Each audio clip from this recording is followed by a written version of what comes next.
আপনারা জানেন যে 5ই আগস্ট পরবর্তী সময়ে এবং জুলাই আন্দোলন চলাকালে আমাদের হল পর্যায়ের শিক্ষার্থীদের সাথে তৎকালীন হল প্রশাসনের একটি সমঝোতা হয়েছিল এবং একটি লিখিত সিদ্ধান্ত হয়েছিল যে হল পর্যায়ে কোনো ছাত্র রাজনীতি হল পর্যায়ে থাকবে না।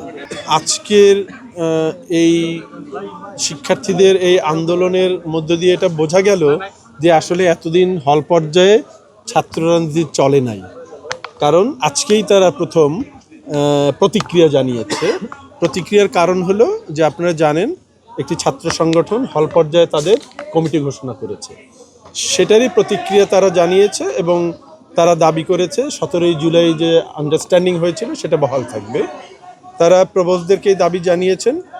স্বাভাবিকভাবেই প্রবোসরা এতদিন এই যেহেতু স্ট্যাটাস কোটা ছিল সেটাই বহাল ছিল, তো প্রবোসরা সিদ্ধান্ত চাচ্ছিলেন, তো সেই সিদ্ধান্ত আমরা আজকে জানিয়ে দিলাম।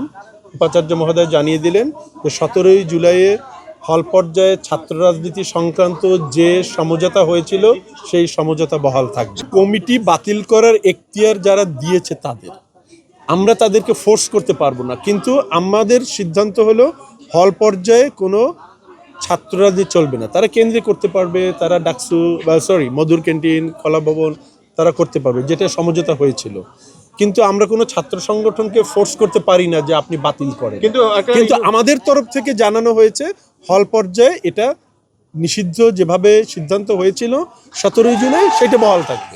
নিয়ম ভাঙার যে বিষয় সেটা নিয়েই আমরা আগামীকালকে আজকেই প্রকৃতপক্ষে আজকেই 9 তারিখ 11টার সময় প্রবোস স্ট্যান্ডিং কমিটির মিটিং হবে, তাদের সাথে আলাপ করব, কারণ প্রত্যেকটা হলেরই একটা পদ্ধতি আছে কিভাবে তারা কাজ করে এবং যে সংগঠনগুলোর কথা বলা হয়েছে তাদের সাথে আমাদের কথা বলতে হবে, কথা বলে তারপরে এই ব্যাপারে সব ছাত্ররা অভিযোগ জানাচ্ছে যে আপনাদের সাথে আসলে ছাত্রদল আলোচনা করেই কমিটি দিয়েছে। কখনোই না, আমাদের সাথে কোনো আলোচনা করেনি। যে নামগুলো আছে সেগুলোর আচ্ছা, আমি যদি বলি যে নাম আছে তারা হঠাৎ করে নেতা হয় নাই, তারা আগেই নেতা ছিল, শুধু তাদের নাম লিপিবদ্ধ হয়েছিল। এখন তারা কি আগে থেকে এই নেতৃত্ব দেখিয়েছে কিনা সেটা তো বিষয়, কারণ আপনারা জানেন হঠাৎ করে নাম আসার সাথেও নেতা হয়ে যায় না, অনেকদিন নেতা থাকার ফলে তার নাম আসে। কাজের নাম আসা এবং আসার আগে এবং পরে গুণগত কোনো পরিবর্তন আসবে বলে আমি মনে করি। আমি দৃঢ়ভাবে বিশ্বাস করি আমাদের শিক্ষার্থীরা যারা, আপনারা জানেন 23টি ছাত্র সংগঠনের সাথে আমরা বহুবার বসেছি বিভিন্ন উপলক্ষে, এবং তারা আমাদের গত 9-10 মাসে তারা অত্যন্ত পরিশীলিতভাবে রাজনীতি করেছে, এবং আমরা এখনো বিশ্বাস করি শিক্ষার্থীরা আগামী দিনে ওই পরিশীলিত রাজনীতি চালিয়ে যাবে।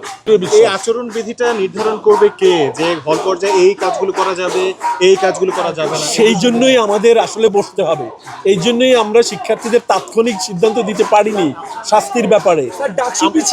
আমাদের এই ব্যাপারে বসে অনেক সিদ্ধান্ত নিতে হবে, এগুলো আইনগত ব্যাপার।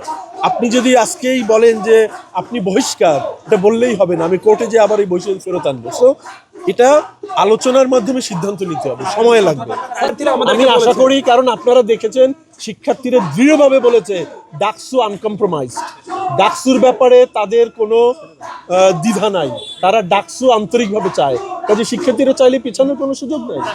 একজন শিক্ষার্থীর বিরুদ্ধে শাস্তি নিতে হলে সুনির্দিষ্ট প্রচলিত আইন লাগে, ঠিক আছে?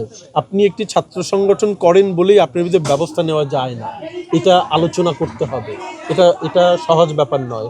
কাজেই ওই আলোচনাটাই আমরা করব না, আমরা নিষিদ্ধের আলোচনা তো করবো না, এটা তো 17ই জুলাই সেটেলড ইস্যু। স্যার কালকে কে থাকবে মিটিং এ, কারা থাকবে, কারা অংশগ্রহণ করবে, সাধারণ শিক্ষার্থীদের প্রতিনিধিরা থাকবে কিনা? আমরা তো কালকে প্রবোসদের সাথে আলোচনা করব, তারপর আমাদের সিনিয়র ম্যানেজার আলোচনা করবে, তখন আমরা ঠিক করব যে কার সাথে আমরা বলবো।